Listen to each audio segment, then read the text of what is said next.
Deyirlər ki, şou-biznes insanları məsuliyyətsiz, yalançı olurlar. Onlar üçün hər şeyin başında gündəm dayanır. Mənə kiminsə haqqına girilən, kiminsə əsəbini pozan, ailəsində onun nüfuzunu yerə vuran gündəm lazım deyil. Axşam az xəbər verir ki, bunu müğənni Damla Qapqara YouTube layihəsində deyib. O, haqqında danışılanlara görə xeyli problem yaşadığını bildirib.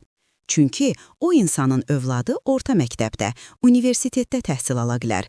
Evdəki valideyni ürək və ya şəkər xəstəsi ola bilər. Bu şeyləri özüm yaşamışam. Hər dəfə anamın təzyiqi qalxırdı. Oğlum deyirdi ki, artıq məktəbə getmirəm. Heç vaxt bu şeyləri başqalarına yaşadıb zövq ala bilmərəm.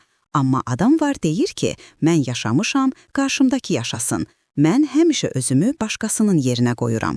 Hansısa bir söz xətrimə dəyir və özümə sual verirəm ki, bunu mənə niyə dedi? Bir anlıq yerimizi dəyişirəm və düşünürəm ki, mən də olsam belə deyərdim.